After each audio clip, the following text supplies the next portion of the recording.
Have you ever thought about how, like, one huge global event just kind of sets the stage for what comes next? Hmm. That's what we're going to dive into today. It's Right. like the after effects of World War One. Yeah. You know how they said it was the war to end all wars? Right. We're going to see how that piece maybe actually caused even more conflicts later on Interesting. in all these independence movements that popped up around the world. Yeah.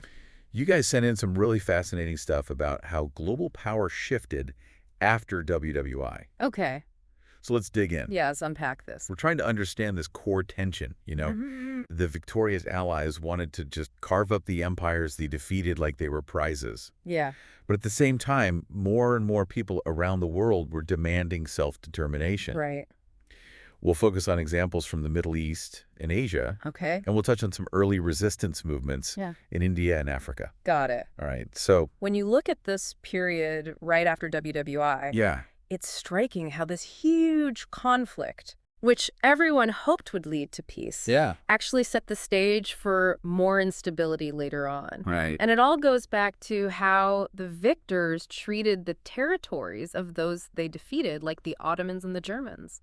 It's like at the Paris Peace Conference. Yes. The Allies, their main goal was really pretty old-fashioned when you think about it. Oh, how so? They looked at the Ottoman and German empires and thought, okay, these are the spoils of war. Let's divide them up among ourselves. It was a very classic imperial mindset, Right. Victory means you get to take what the loser had. Exactly. But at the same time, like you said, Yeah. there was this other really powerful idea gaining traction, Yes. self-determination. Right. This idea that people in these former colonies should be able to decide their own futures. Woodrow Wilson was a big advocate for that. Oh, he was a huge proponent of self-determination. Yeah, he really pushed for it on the world stage. Yeah, and you can imagine how that resonated with people who had been under imperial rule for so long. I bet they felt like finally someone's listening to us.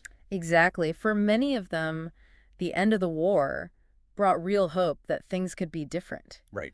that maybe empires would finally crumble. Like the Paris Peace Conference was going to bring about a new era of freedom. Exactly. But history often has a way of being more complicated than that. Oh, absolutely. And it seems like particularly the French and the British, Yeah. they weren't so keen on this whole self-determination thing.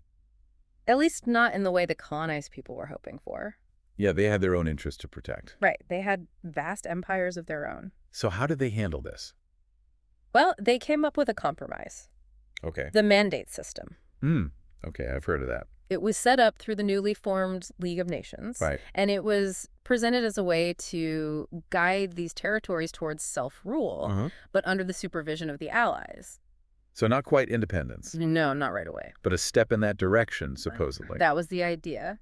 Your sources talk about this three-tiered system. Yeah. Class A, B, and C mandates. Right. What was the logic behind those categories? So basically, they categorized the territories based on how developed they thought they were and how ready they were for self-government. Okay, so like different levels of readiness for independence, Exactly. and then the Allies would kind of guide them along. Yeah, that was the theory. Okay, so let's break down each class. Sure. Starting with Class C. What were those like? Those were mostly smaller territories, often with indigenous populations, Okay. and they were considered less developed. By who? By the Allies, of course. Ah, I see. By like European standards. Right. So basically, they were still treated as colonies, Pretty much. just under a different name. Exactly. Can you give some examples? Yeah, like a lot of islands in the Pacific were Class C mandates. So for them, not much changed? Not really, no. Okay, what about Class B mandates? Those were seen as having larger populations, but still not ready for self-rule. Most of Germany's former African colonies fell into this category. So what was supposed to happen with them? The mandatory power was supposed to help them develop Oh, economically, socially, and politically. with the eventual goal of independence, In theory, yes. but probably not anytime soon. Right. Okay. And finally, the Class A mandates. Those were considered the closest to being ready for independence. So what made them different? They were thought to have larger populations and more advanced political and social systems, Okay. but they still needed guidance from a mandatory power. Until they could stand on their own 2 feet. Exactly. And this is where the Middle East comes in. Right, the former Ottoman territories. Like your sources mention British control over what would become Israel and Iraq. Yes. And the French had Syria and Lebanon. Exactly. But even though these were Class A mandates, theoretically on the fast track to independence, it seems like they were often treated just like regular colonies. That's where the big contradiction of the mandate system comes in. Yeah, it's like they were saying one thing but doing another. Exactly. The whole idea was to help these regions become self-governing. Right. But in reality, Britain and France, they put their own interests first.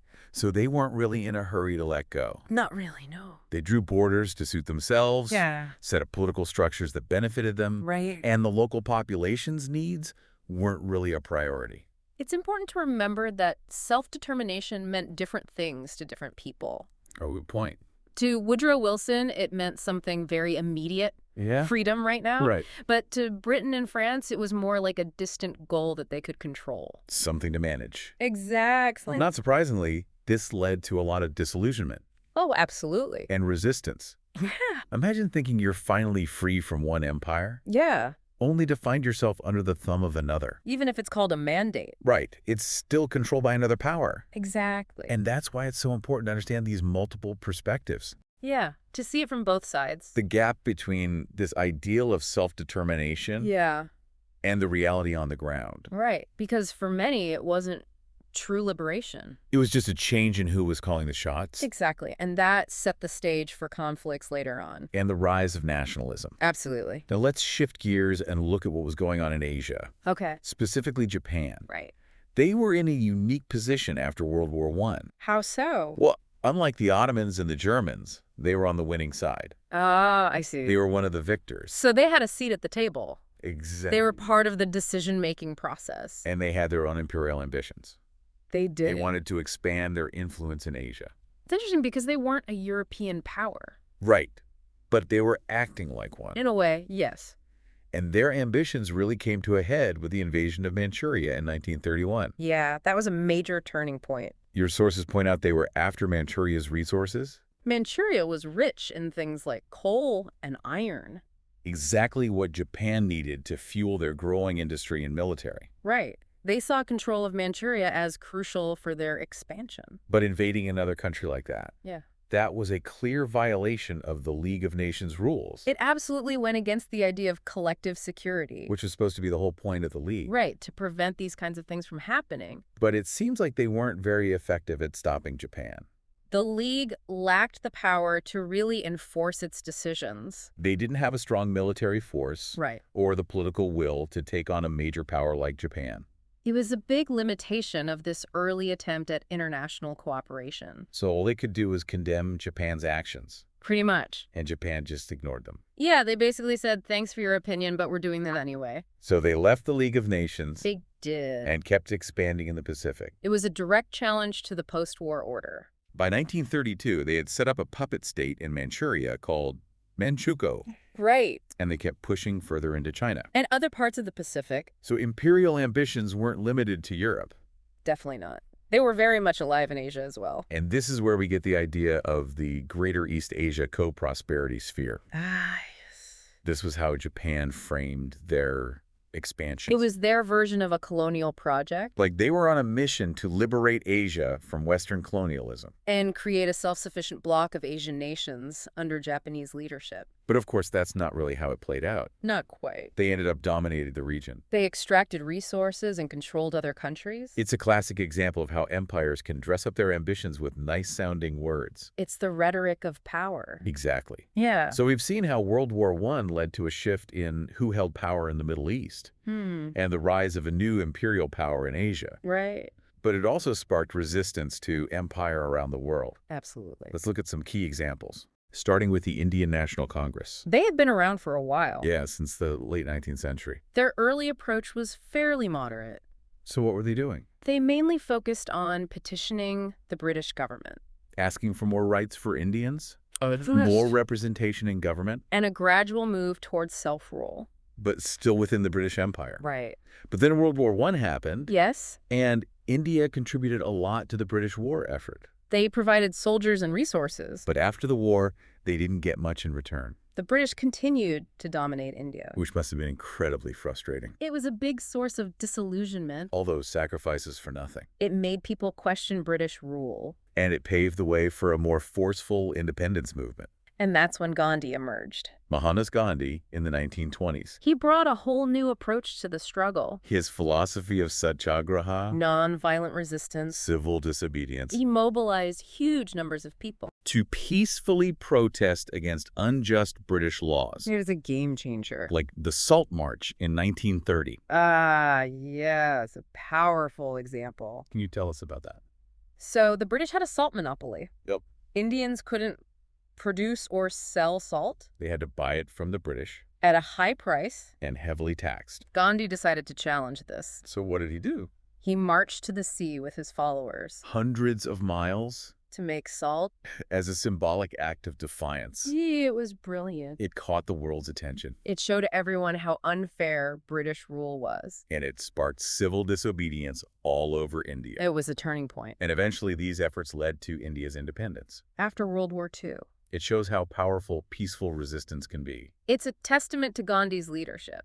Now let's look at Africa, Okay. specifically the African National Congress in South Africa. They were founded by a group of educated Black Africans. Lawyers and journalists. They wanted equal rights for Black people under colonial rule. So similar goals to the Indian National Congress. Yes, in terms of self-determination and justice. But their struggle took a lot longer. It did. They faced a deeply entrenched system of racial segregation. Apartheid. Right. It was a much harder fight. They did a lot of work early on to resist discrimination. But dismantling apartheid would take decades. It shows how these struggles for freedom, Yeah.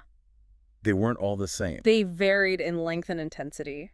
But they were all connected by this desire for self-determination. Absolutely. So as we've seen from all these amazing sources you sent in, the end of World War I wasn't a clean break with the past. Not at all. It didn't magically end empires No. or bring about universal self-determination. It was much more complex than that. It was messy. Yeah. It reshaped the map in some places Right. and fueled resistance in others, It led to new forms of imperialism. and new forms of anti-imperialism. Exactly. So what are the key takeaways here, I think it's important to remember the broken promises of self-determination, especially in the Middle East? where the mandate system created this illusion of progress. Right, but without real change. We also see the rise of Japan, A new imperial power. challenging the established order. And then there's the early stages of these independence movements. In India and Africa, Yeah, movements that would eventually change the world. they laid the groundwork for decolonization. So thinking about all this tension and these unresolved issues, it makes you wonder how much they contributed to later conflicts It's a fascinating question. and how they shapes the world we live in today. It's all interconnected. It makes you wonder what other stories are out there. Yeah. What other regions had similar experiences Of delayed independence. and ongoing struggles for self-determination. It's a history that's still unfolding. Definitely something to think about.